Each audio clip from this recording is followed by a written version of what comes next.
of Latrobe Street. I think this is Russell Street. And I think that's the old Melbourne jail where Ned Kelly was hanged. So I'm going to see if I can get in on a tour there. It's Dunbaroo Tower down there. It's funny, such a big city like Melbourne, when you're standing in the middle of it, you can't see most of the buildings.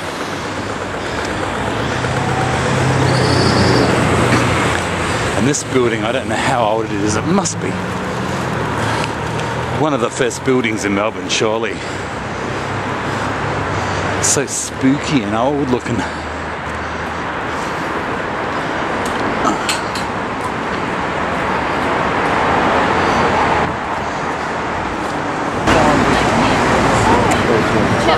Okay, finally I made it to the Ned Kelly courtroom.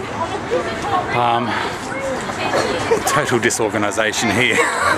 There's like 3 different points. Anyway, I'm in this line to go into the Ned Kelly courtroom and see the court reenactment of the court trial. And I believe I can film it, so we'll see what I can do.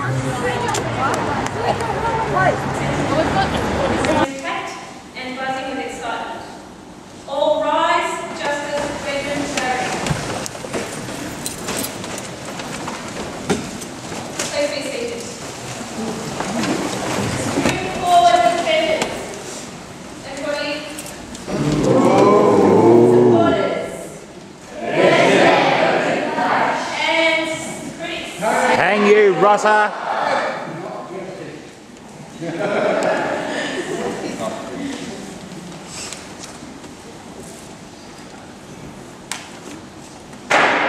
That's enough. This is a court of law. It's not a sideshow. Kelly's self-distracted. He's just noticed he doesn't actually have a lawyer present.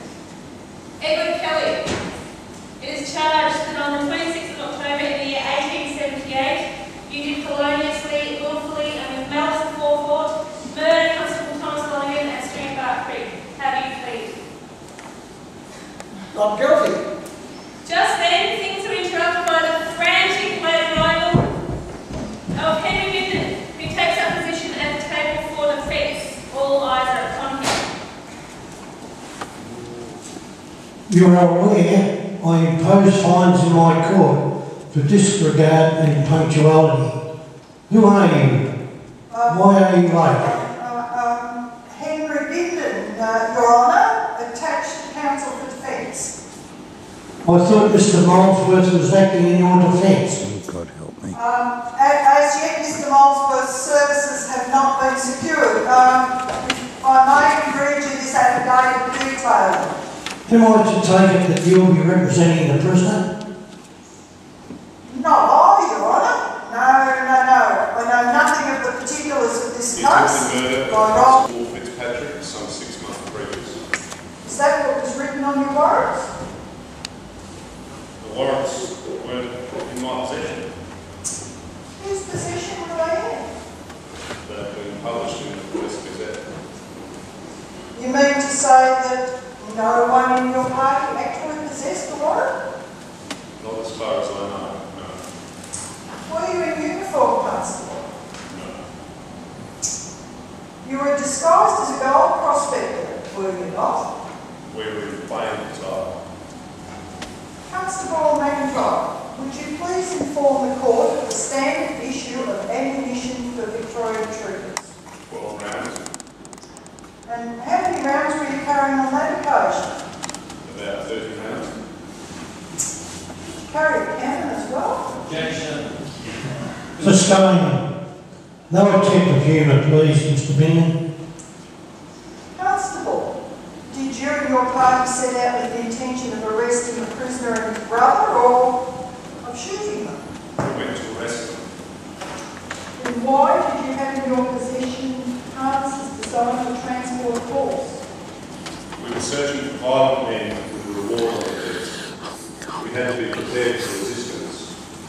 When we set out, we didn't know who we might be bringing home in those harnesses. As it turned out, it was us.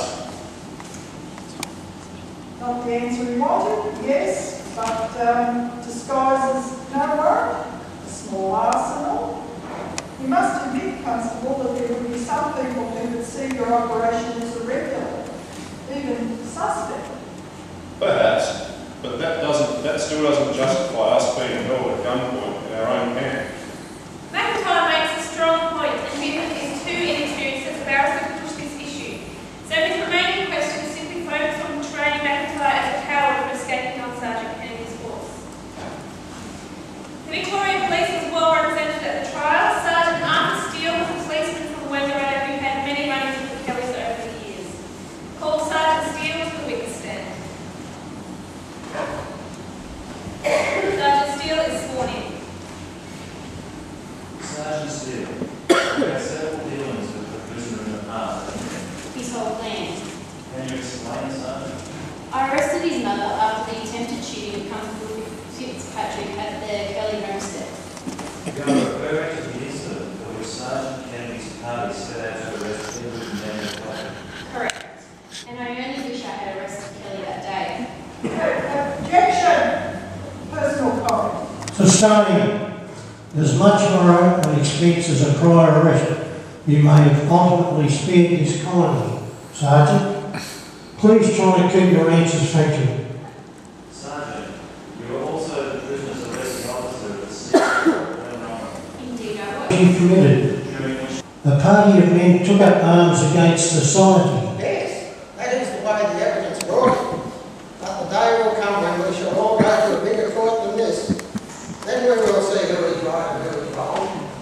Unfortunately, in a new community where society is not bound together so closely as it should be, there is a class that disregards and consequences of crime. Well, thank God that's over. That has to be the worst thing I've seen in my life.